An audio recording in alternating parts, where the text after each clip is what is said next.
जय हिंद आप सभी को। आज यूटेरिया पाजर का प्रैक्टिस सेट नंबर 60 देखेंगे। इसके पहले का 59 प्रैक्टिस सेट तक कंप्लीट कर चुके हैं और आप लोगों में से कोई भी किन्हीं का भी सेट छूट गया है तो जाके जरूर कंप्लीट कीजिए। इसका स्पेशल प्लेलिस्ट आपको मिल जाएगा और इसका आपको पीडीएफ चाहिए और इसका बोर्ड चाहिए पीछे का सारा और सभी का जो पीडीएफ जहाँ पे देते हैं ना, तो इसका डिस्क्रिप्शन में लिंक डाला हुआ है टेलीग्राम चैनल का।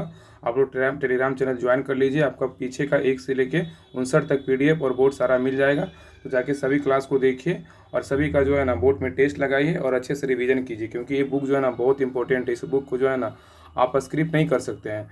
ये एनसीईआरटी पे आधारित बुक है और बिहार एसएससी, बिहार दरोगा, बिहार पुलिस जितने भी अभी एग्जाम होने वाला है ना, सभी एग्जाम में बहुत महत्वपूर्ण साबित होगा। तो इस बुक को अच्छे से कंप्लीट किया कीजिए और इसका डेली जो है ना शाम में 7 बजे टेस्ट होता है, तो शाम में 7 बजे टेस्ट जरूर दीजिए। अभी क्लास देखिए अच्छे से, 1-2 बार क्लास देखिएगा। आपको एक बार क्लास अच्छे से देखिएगा ना, आपका सारा क्वेश्चन याद हो जाएगा, क्योंकि हर क्वेश्चन को हम 2 से 3 बार रिपीट करते हैं। बाकी जितने भी पीछे क्लास हैं सभी क्लास को रिवीजन किया कीजिए और बाकी जब भी क्लास अगर नहीं आता है उस दिन हम पीछे का ही रिवीजन करवाते हैं। तो सभी लोग जो है ना टेस्ट ग्रुप और पीडीएफ ग्रुप ज्वाइन कर लीजिए, आपको बहुत ज़्यादा फायदा होने वाला है। और सबसे पहले आप लोग को धन्यवाद कि जो है ना 3000 सब्सक्राइबर पूरा कर दिए और आगे जो है ना जल्दी से जल्दी हम लोग 5000 सब्सक्राइबर पूरा करें। हम लोग को भी पता है कि जल्दी से जल्दी अगर मेहनत करेंगे ना आप लोग के साथ, आप जितना सपोर्ट कर रहे हैं उतना सपोर्ट करते रहिएगा तो जल्दी 5000 भी सब्सक्राइबर पूरा हो जाएगा। तो तहे दिल से आप लोग को दिल से धन्यवाद। ऐसे ही मेहनत करते रहिए, क्योंकि आपको पता है कि एग्ज़ाम बहुत नज़दीक है। एग्ज़ाम होने वाला 1 अगस्त को है। तो अच्छे से पढ़ाई कीजिए, जो भी होमवर्क मिलता है अच्छे से पढ़ा कीजिए और बाकी प्रैक्टिस सेट जो होता है 3 बजे बिहार पुलिस का और शाम में 7 बजे होता है यूटेरिया का, सभी प्रैक्टिस सेट दिया कीजिए। और बाकी शाम में जो है ना आप लोग का टाइम पूछेंगे, ऐसे टाइम एडजस्ट कर रहे हैं, देखिए कितना बजे टाइम होता है। आप लोग के लिए जो है ना बिहार द्रोह का प्रैक्टिस सेट स्टार्ट करेंगे उसी ग्रुप में, टेस्ट ग्रुप में। और आज से देखिए हो सकता है जो लाइव क्यूज करवाएंगे आपको, डेली 400 से 500 क्वेश्चन आपको पूछा जाएगा। यूट्यूब पे लाइव होगा। अब इस समय जो है ना आपको हम टेलीग्राम चैनल पे बता देंगे कब से लाइव होगा, मतलब कब टाइम रहेगा लाइव का। और आज से ही कोशिश कर रहे हैं कि आज से ही हम ना इसको 1-1.5 घंटा डेली क्यूज करवाएं, कि आपको एक तरह से जो है ना बिहार का प्रीवियस क्वेश्चन से उठाएंगे, हिंदी, इंग्लिश और जो भी है जीके, जीएस, साइंस, ये सभी का जो है आपको क्वेश्चन पूछा जाएगा। आप लोग कमेंट में आंसर देना है। आप लोग को देखना है कि हाँ कितना क्वेश्चन हमसे याद हो रहा था। क्यूज करने से क्या होता है ना, ग्रुप में क्यूज करिएगा ना आपको बहुत ज़्यादा फायदा होगा। आपको पता होगा ना कि आपके जो भी जॉब किए हैं, बड़े लोग जो है आपसे सीनियर हैं जिनका जॉब हो चुका है, आप लोग को बहुत सारे यूट्यूबर को देखते होंगे ना कि बहुत सारे लोग सर बताते हैं कि क्यूज करने से क्या होता है ना, बहुत सारा एक तरह से जीके जीएस ना एक तरह से मजबूत होता है। तो क्यूज उस तरह से करवाएंगे। आप लोग बस कमेंट में आंसर दीजिएगा, आप लोग सपोर्ट कीजिएगा। आपका लाइव क्यूज करवाएंगे, एकदम क्वेश्चन जो रहेगा ना एकदम क्वेश्चन एकदम हीट करेगा, एग्जाम में जाके हीट करेगा क्वेश्चन, ऐसा ऐसा क्वेश्चन करवाएंगे। तो सभी क्वेश्चन को आप बस पढ़िए, अच्छे से रिवीजन कीजिए। और क्यूज का टाइम हम बता देंगे टेलीग्राम चैनल पे। आप लोग उस समय जब लाइव होंगे तो आप लोग जुड़िएगा और आंसर आपको बताना है। जब हम क्वेश्चन पूछेंगे आप लोग को आंसर बताना है। जो क्वेश्चन नहीं आएगा सारा क्वेश्चन का आंसर हम बताएंगे, बाकी पहले आपसे पूछा जाएगा क्वेश्चन। तो चलिए बिना देरी किए स्टार्ट करते हैं। प्रैक्टिस सेट नंबर 60 है। आप लोग आंसर जो है ना ज़रूर दीजिएगा। आप लोग जो है हर ग्रुप में पहले शेयर कर दीजिए क्लास को और लाइक ज़रूर कीजिए। अगर चैनल पे नए हैं चैनल को सब्सक्राइब जरूर कर लीजिए। तो आज प्रैक्टिस सेट नंबर यूटेरिया का जो है ना 60 देखने वाले हैं। तो आप लोग आंसर जरूर दीजिएगा। क्वेश्चन नंबर 1 कह रहा है कि किसी बिलियन में हाइड्रोजन आयनता सांद्रता मापने का पैमाना क्या है, बताइए। कह रहा है किसी बिलियन में हाइड्रोजन आयन सांद्रता मापने का पैमाना क्या है। तो ए का राइट आंसर होगा, ऑप्शन नंबर क्या है, ए है, पीएच पैमाना है। क्या है, पीएच पैमाना। तो कह रहा है कि किसी बिलियन में हाइड्रोजन आयन सांद्रता मापने का पैमाना क्या है, तो पीएच पैमाना है। क्वेश्चन नंबर 2 पे, क्वेश्चन नंबर 2 कह रहा है इसमें मिलान करना है। क्या है इसमें, सॉरी इसमें जो है ना कह रहा है कि जल विद्युत उत्पादन किस सिद्धांत पे कार्य करता है, बताइए। कह रहा है कि जल विद्युत का उत्पादन किस सिद्धांत पे काम करता है। तो 2 का राइट आंसर होगा, ऑप्शन नंबर सी। क्या है, 1 और 3। तो याद रखिए गुरुत्वीय स्थिति ऊर्जा पे काम करता है और एक करता है ऊर्जा संरक्षण सिद्धांत पे। तो कह रहा है कि जल विद्युत का उत्पादन किस सिद्धांत पे कार्य करता है। तो गुरुत्वीय स्थिति ऊर्जा पे काम करता है और ऊर्जा संरक्षण सिद्धांत पे काम करता है। क्वेश्चन नंबर 3 पे, क्वेश्चन नंबर 3 में है इसमें मिलान करना है। सूची 1 दिया हुआ है और सूची 2 में इसमें मिलाना है। इसका याद रखिए, इसका जो आंसर होगा ना 3 का राइट आंसर होगा, ऑप्शन नंबर क्या होगा, तो बी होगा। क्या होगा, बी होगा इसका राइट आंसर। इसका राइट आंसर क्या होगा, ऑप्शन नंबर बी होगा। इसमें आइए मिलाते हैं। तो कह रहा है ना इसमें क्या होगा, ऑडियोमीटर। ये क्या है, ऑडियोमीटर। ऑडियोमीटर क्या होगा, तो ऑडियोमीटर का जो उपयोग करते हैं ध्वनि की तीव्रता में करते हैं। क्या करते हैं, ध्वनि की तीव्रता में ऑडियोमीटर का प्रयोग करते हैं। याद रखिए, ध्वनि की तीव्रता में। अगर फोटोमीटर का बात करें, फोटोमीटर का उपयोग कहाँ करते हैं, तो फोटोमीटर का प्रयोग करते हैं प्रकाश की तीव्रता में। कहाँ करते हैं, प्रकाश की तीव्रता में फोटोमीटर का प्रयोग करते हैं। अगर पिकोमीटर का बात करें, पिकोमीटर का प्रयोग कहाँ करते हैं? तरल पदार्थों में करते हैं। क्या कहते हैं? तरल पदार्थों का विशेष गुरुत्व मापने में करते हैं। और पायरी हेलियोमीटर का प्रयोग कहाँ करते हैं? तो पायरी हेलियोमीटर का प्रयोग करते हैं सौर विकिरण में करते हैं। कहाँ करते हैं? सौर विकिरण में, याद रखिएगा। सौर विकिरण में पायरी हेलियोमीटर का प्रयोग करते हैं। तो ऑडियोमीटर का बोलेगा सौर विकिरण, ऑडियोमीटर का बोलेगा ध्वनि की तीव्रता मापने में ऑडियोमीटर का प्रयोग करते हैं। फोटोमीटर का बोलेगा तो प्रकाश की तीव्रता में। और पिकोमीटर बोलेगा तो तरल पदार्थों का विशेष गुरुत्व में करते हैं। और पायरी हेलियोमीटर का प्रयोग करते हैं सौर विकिरण में करते हैं। तो इसका राइट आंसर था क्या था? तो 5 का राइट आंसर, 3 का राइट आंसर था, ऑप्शन नंबर क्या था? बी था। एक का क्या होगा? 2 नंबर ना, तो एक का 2, 2 3 4 1 था। वही क्वेश्चन है 4 पे। क्वेश्चन नंबर 4 कह रहा है, 4 नंबर क्वेश्चन कह रहा है कि गिरने के दौरान बारिश की बूंदें कैसी गिरती, बताइए। आप लोग कमेंट में आंसर दिया कीजिए। कह रहा है गिरने के दौरान बारिश की बूंदें कैसे गिरती है? तो 4 का राइट आंसर होगा ऑप्शन नंबर डी, एक समान त्वरण के साथ गिरती है। आप लोग को जब क्यूज करवाएंगे ना, तो आप लोग को इससे भी क्वेश्चन पूछेंगे, क्योंकि सोचेंगे कि जहाँ तहाँ से इसको ना क्वेश्चन करवाएं, जो पहले हम लोग करवा चुके हैं प्रैक्टिस सेट, उससे आपको क्वेश्चन पूछा जाएगा। इस बुक से भी हम क्वेश्चन उठाएंगे। तो कह रहा है कि गिरने के दौरान बारिश की बूंदें कैसे गिरती है? तो 4 का राइट आंसर होगा ऑप्शन नंबर डी, एक समान त्वरण के साथ गिरती है। क्वेश्चन नंबर 5 पे कह रहा है कि संवेग की इकाई क्या है, बताइए। संवेग की इकाई क्या है? तो 5 का राइट आंसर होगा ऑप्शन नंबर सी है, किलोग्राम मीटर प्रति सेकेंड है। क्या है? किलोग्राम मीटर प्रति सेकेंड है। कह रहा है कि संवेग की इकाई क्या है? तो किलोग्राम मीटर प्रति सेकेंड है। क्वेश्चन नंबर 6 पे आई, कह रहा है कि इलेक्ट्रोलाइटिक सेल क्या बदलता है, बताइए।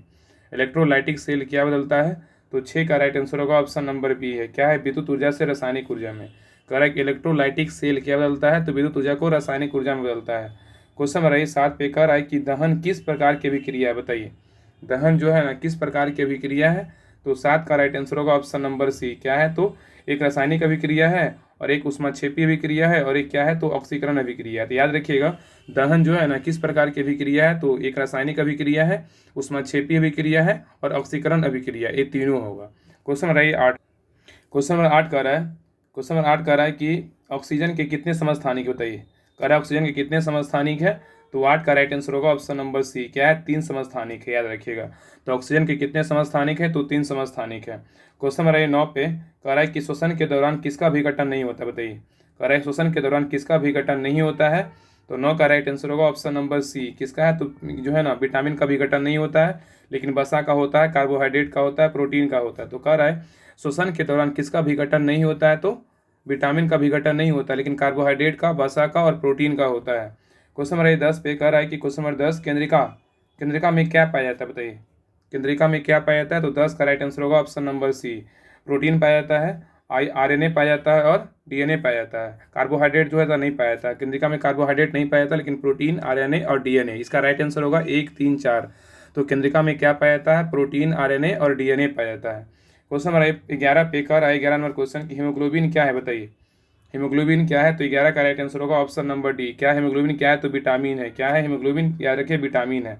सॉरी 11 का जो राइट आंसर होगा ऑप्शन नंबर, देखिए हीमोग्लोबिन क्या है ना, हीमोग्लोबिन जो है एक तरह से क्या है? तो हीमोग्लोबिन क्या है? तो 11 का राइट आंसर होगा ऑप्शन नंबर डी, क्या है? जटिल प्रोटीन है, याद रखिएगा। क्या है? जटिल प्रोटीन है।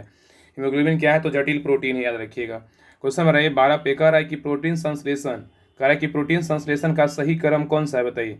प्रोटीन संश्लेषण का सही क्रम कौन सा है? तो 12 का राइट आंसर होगा ऑप्शन नंबर बी, क्या है? DNA है, RNA है, अमीनो एसिड है, प्रोटीन है। तो कह रहा है कि प्रोटीन संश्लेषण का सही क्रम कौन सा है? तो DNA है, RNA है, अमीनो एसिड है, और प्रोटीन है। क्वेश्चन नंबर 13 पे, क्वेश्चन नंबर 13 कह रहा है कि मध्यकालीन भारत के संदर्भ में निम्नलिखित में से कौन सा आकार की दृष्टि से आरोही क्रम का सही अनुक्रम है, बताइए क्या होगा। कह रहा है कि मध्यकालीन भारत के संदर्भ में निम्नलिखित में से कौन सा आकार का दृष्टि से आरोही क्रम में सही अनुक्रम है? तो 13 का राइट आंसर होगा ऑप्शन नंबर क्या है? तो ए है, परगना है, सरकार है, सूबा है। बहुत अच्छा क्वेश्चन इस बुक में दिया हुआ है, इसलिए जो है ना, इस बुक को अच्छे से जो है ना, अच्छे से कंप्लीट कीजिए। आप लोग टेस्ट देते होंगे ना, देखते होंगे कितना नंबर आता है, जबकि क्लास देखने के बाद नंबर आता है, किन्हीं का तो 50 नंबर आता है। सोचिए कि वो कितने ध्यानपूर्वक से क्लास देखते होंगे और पढ़ते होंगे। वैसे ही आप भी कोशिश कीजिए ना कि 50 में 50 आए, और अच्छे से क्लास को देखिए। अगर पूरा क्लास अगर माइंड कंसंट्रेट करके देखिएगा ना, आपका सारा क्वेश्चन याद होगा। और किंतु क्योंकि ऐसे भी 20 मिनट का वीडियो रहता है, अगर एक बार नहीं भी अगर लगता है कुछ नहीं हो पाया, दूसरा एक बार और देख लीजिए क्लास, क्या दिक्कत है? क्वेश्चन तो याद होगा ना। जब टेस्ट लगाइएगा तो लगेगा हाँ फिर क्वेश्चन मेरा ये गलत हुआ, उसको क्या कीजिए ना, कॉपी में नोट कर लीजिए दोबारा, फिर दोबारा क्वेश्चन है वो गलत होने वाला नहीं है, इतना याद रखिए। तो कह रहा है कि मध्यकालीन भारत के संदर्भ में निम्नलिखित में से कौन सा आकार की दृष्टि से आरोही क्रम में सही अनुक्रम है? तो परगना है, सरकार है, और क्या है? तो सूबा है। क्वेश्चन नंबर 14 पे कह रहा है कि कलिंग, कलिंग विजय का वर्णन अशोक के किस शिलालेख में है, बताइए। कलिंग विजय का वर्णन अशोक के किस शिलालेख में है, तो 14 का राइट आंसर होगा ऑप्शन नंबर डी, 13वां शिलालेख में। किसमें, 13वां शिलालेख में। अब भाई इसमें मिलान करना है, सूची 1 सूची 2 को मिलाना है। सूची 1 दिया हुआ है, सूची 2 दिया हुआ है। इसमें इसका जो राइट आंसर 15 का क्या होगा, तो डी होगा। क्या होगा, 15 का डी। देखिए प्रतिहार का जो था ना राजधानी क्या था, प्रतिहार क्या था, तो कन्नौज था। प्रतिहार का राजधानी कहाँ था, कन्नौज। प्रतिहार का जो है कन्नौज। और चोल का बोलेगा तो क्या हो जाएगा, तो चोल का हो जाएगा तंजौर। क्या होगा, चोल का हो जाएगा तंजौर। और परमार का बोलेगा तो क्या था, परमार का बोलेगा तो क्या हो जाएगा, परमार का हो जाएगा धार। क्या होगा, परमार का धारा हो जाएगा, परमार का धारा। और सोलंकी का बोलेगा तो क्या हो जाएगा, अहिनवाड़ा। अहिनवाड़ा हो जाएगा, अनिलवाड़ा। तो प्रतिहार का हो जाएगा कन्नौज, चोल का हो जाएगा तंजौर, और परमार का हो जाएगा धारा, और सोलंकी का हो जाएगा अनिलवाड़ा हो जाएगा, याद रखिएगा। नेक्स्ट क्वेश्चन पे, क्वेश्चन नंबर 16 कह रहा है कि अरबों द्वारा सिंध विजय की जानकारी मिलती है किसमें, बताइए। अरबों द्वारा सिंध विजय की जानकारी मिलती है किसमें, तो 16 का राइट आंसर होगा ऑप्शन नंबर सी, चचनामा मिलता है। किसमें मिलता है, चचनामा मिलता है। तो कह रहा है अरबों द्वारा सिंध विजय की जानकारी किसमें मिलती है, चचनामा मिलता है, याद रखिए। तो अरबों द्वारा सिंध विजय की जानकारी कहाँ मिलती है, चचनामा मिलता है। अगर यहाँ पूछेगा चचनामा का लेखक कौन है, तो अली अहमद है। कौन है, अली अहमद, याद रखिएगा। चचनामा का लेखक कौन है, तो अली अहमद है। क्या है, अली अहमद, याद रखिएगा, अली अहमद है। नेक्स्ट है क्वेश्चन नंबर 17 पे कह रहा है, 17 नंबर क्वेश्चन कह रहा है इंपीरियल गैजेटियर के संकलनकर्ता कौन थे, बताइए। इंपीरियल गैजेटियर के संकलनकर्ता कौन थे, तो 17 का राइट आंसर होगा ऑप्शन नंबर क्या होगा, 17 का बी होगा। क्या होगा, विलियम विल्सन हंटर। कह रहा है इंपीरियल गजेटियर के संकलनकर्ता कौन थे, तो विलियम विल्सन हंटर थे। नेक्स्ट क्वेश्चन पे है, क्वेश्चन नंबर 18 कह रहा है कि जहांगीर महल स्थित है कहाँ, बताइए। जहांगीर महल कहाँ स्थित है, तो 18 का राइट आंसर होगा ऑप्शन नंबर ए, आगरा में स्थित है। कहाँ है, आगरा में स्थित है। नेक्स्ट क्वेश्चन पे कह रहा है किस मुगल शासक ने तंबाकू के प्रयोग पर प्रतिबंध लगाया था, बताइए। कह रहा है किस मुगल शासक ने तंबाकू के प्रयोग पर प्रतिबंध लगाया था, तो 19 का राइट आंसर होगा ऑप्शन नंबर डी। क्या होगा, जहांगीर। कौन लगाया था, जहांगीर लगाया था। नेक्स्ट क्वेश्चन कह रहा है कि शिवाजी के शासन में सुमंत पद संबंधित था किससे, शिवाजी के शासन में सुमंत पद संबंधित था किससे, तो 20 का राइट आंसर होगा ऑप्शन नंबर बी, विदेश मंत्री से था। किससे था, विदेश मंत्री से था। नेक्स्ट क्वेश्चन कह रहा है कि निम्न में से किसे भारतीय राष्ट्रवाद का उत्प्रेरक कहा जाता है, बताइए।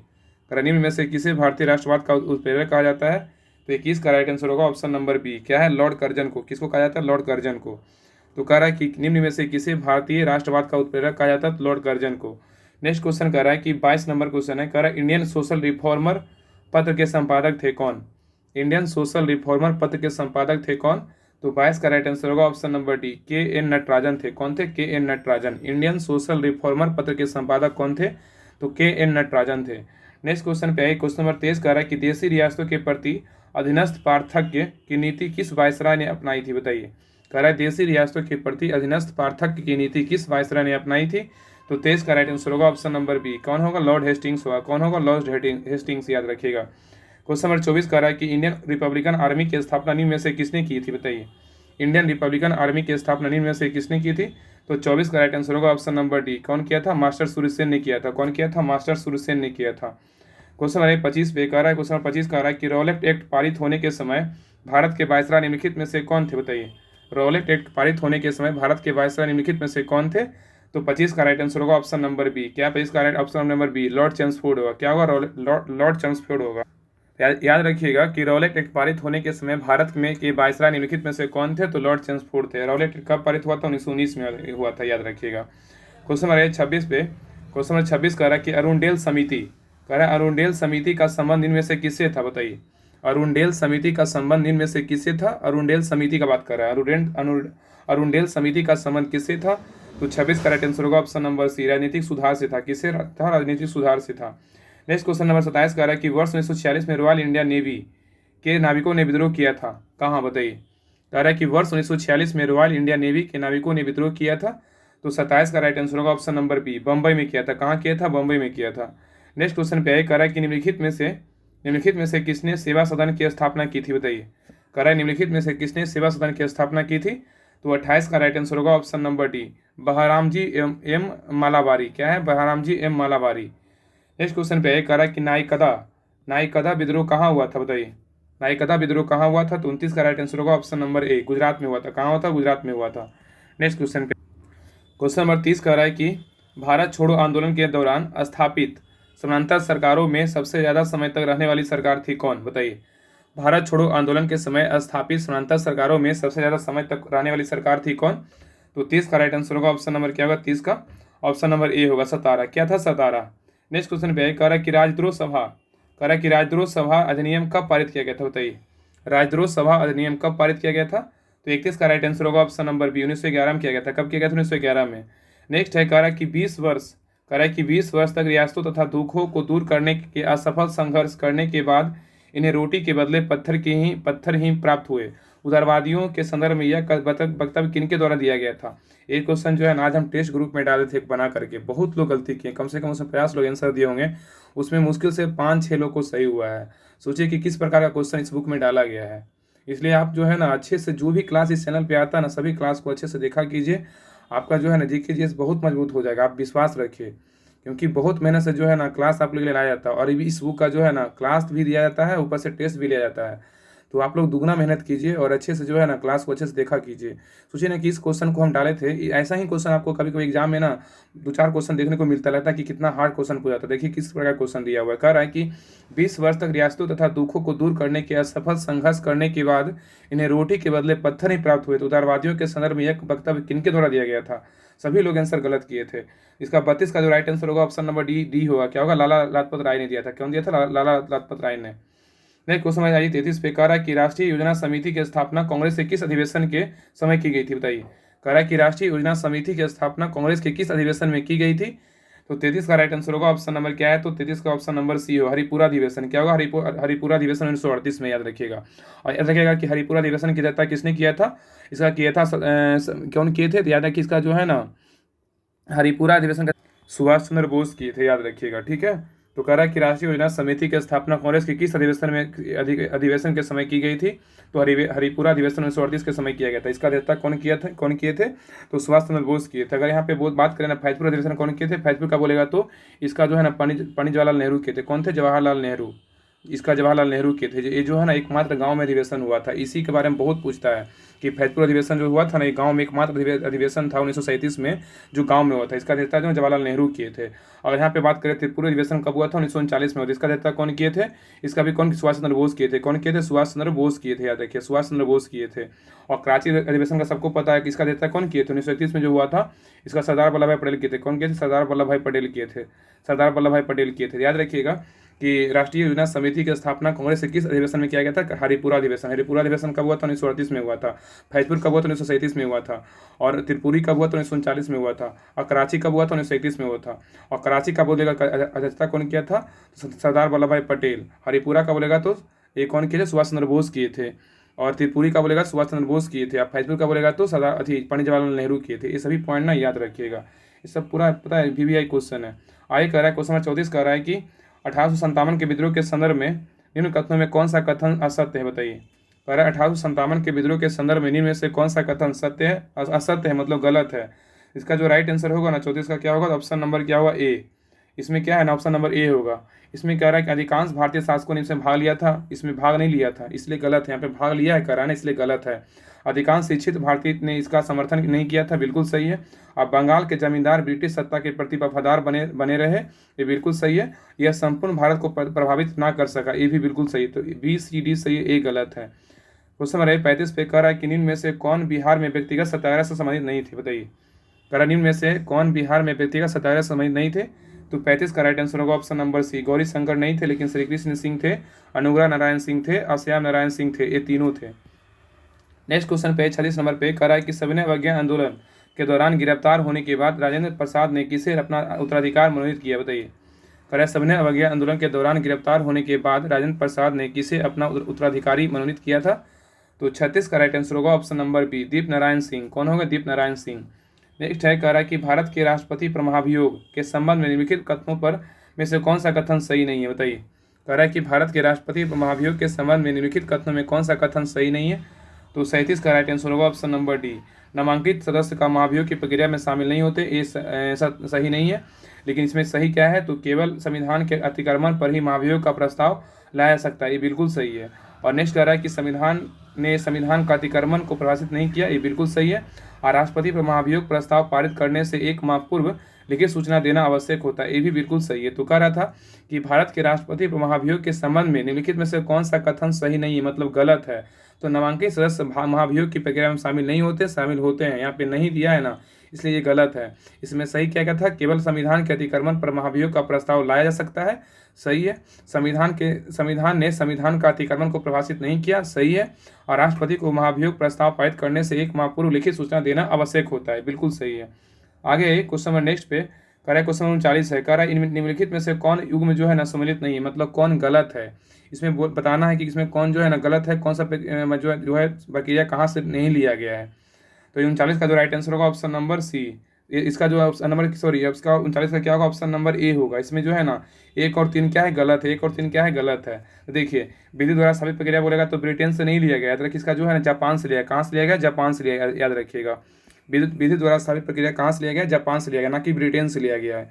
और राज्यसभा सदस्यों का निर्वाचन बोलेगा तो दक्षिण अफ्रीका से लिया गया, बिल्कुल सही है। कहाँ से लिया, दक्षिण अफ्रीका से बोलेगा तो बिल्कुल सही है।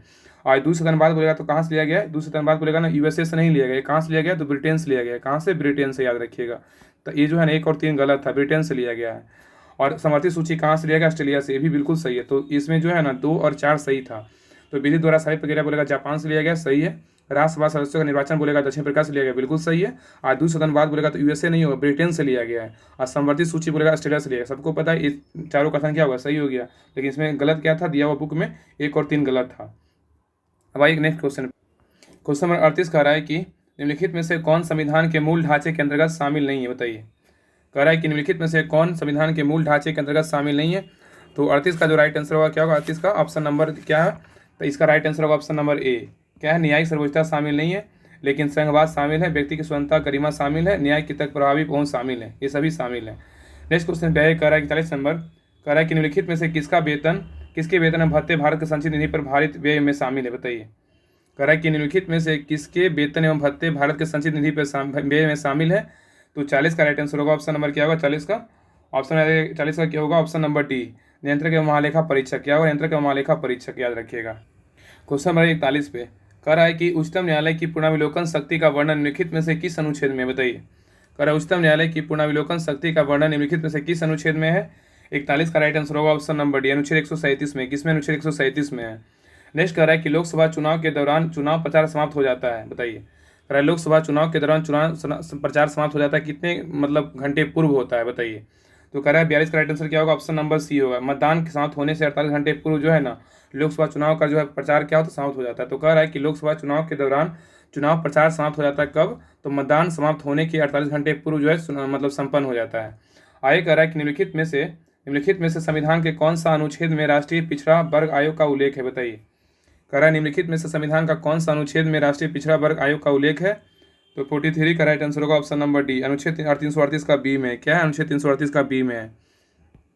नेक्स्ट है, कह रहा है कि क्वेश्चन नंबर 44 है, इसमें कह रहा है कि निम्न में से कौन सा एक विदेशी प्रत्यक्ष निवेश में शामिल नहीं होगा, बताइए। कह रहा है कि निम्न में से कौन सा एक विदेशी प्रत्यक्ष निवेश में शामिल नहीं होगा। तो 44 का राइट आंसर होगा ऑप्शन नंबर क्या है, तो डी। क्या ऑप्शन नंबर डी है, क्या है, तो इसमें पोर्टफोलियो निवेश इसमें शामिल जो है नहीं होगा, लेकिन भारत में किसी विदेशी कंपनी की सहायक कंपनी शामिल होगा, और किसी विदेशी द्वारा भारतीय कंपनी में बहुसंख्यक इक्विटी निवेश शामिल होगा, और विदेशी कंपनी द्वारा भारत में वित्त पोषित कंपनी, ये भी तीनों शामिल होगा। तो ए बी सी सही था। नेक्स्ट क्वेश्चन नंबर 45 कह रहा है कि रुपये की परिवर्तनीयता से क्या तात्पर्य है। कह रहा है रुपये की परिवर्तनीयता से क्या तात्पर्य है।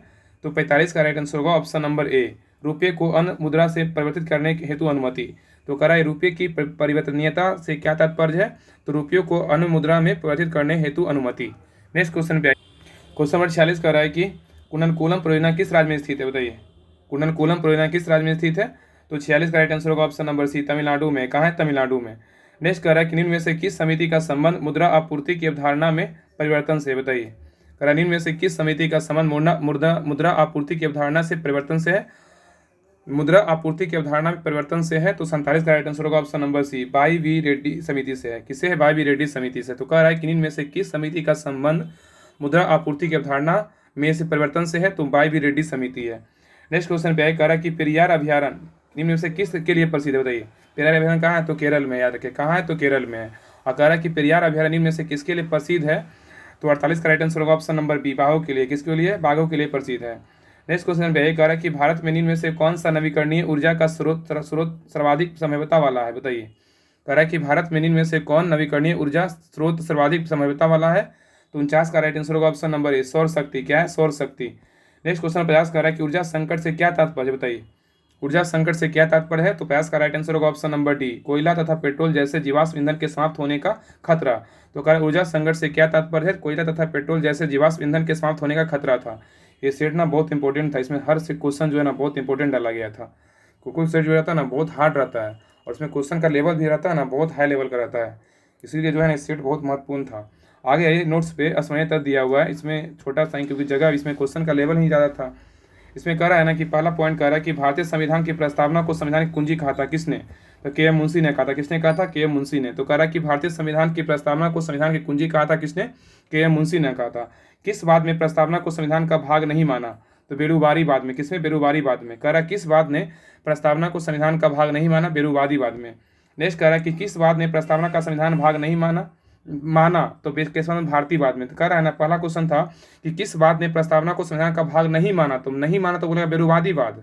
अगर बोलेगा किस बात ने प्रस्तावना को संविधान का भाग माना, तो केशवानंद भारतीवाद, याद रखिएगा। और नेक्स्ट कह रहा है कि 42वां संविधान संशोधन अधिनियम 1976 के द्वारा प्रस्तावना में जोड़े गए शब्द कौन थे, समाजवादी थे, पदनिरपेक्ष था और अखंडता था। तो कह रहा है 42वां संविधान संशोधन अधिनियम 1976 के द्वारा प्रस्तावना में जोड़े गए शब्द कौन से, समाजवादी, पदनिरपेक्ष, अखंडता था। नेक्स्ट कह रहा है संविधान की प्रस्तावना में कितने प्रकार का न्याय स्वतंत्रता का उल्लेख किया गया, तो क्या होगा, तीन प्रकार का न्याय है, 5 प्रकार स्वतंत्रता है। तो कह रहा है कि संविधान की प्रस्तावना में कितने प्रकार का न्याय, तो 3 प्रकार का न्याय है, स्वतंत्रता बोलेगा तो कितने प्रकार का, 5 प्रकार का है। तो ये सेट नंबर था 60, और बाकी पिछले जो भी सेट हुआ उसको रिवीजन करते रहिए। बाकी इसका शाम में टेस्ट होगा, शाम में सभी लोग टेस्ट दीजिए, और अगर चैनल पे नए चैनल को सब्सक्राइब जरूर कर लीजिए। और नेक्स्ट क्लास में मिलते हैं, तब तक के लिए आप लोग को जय हिंद।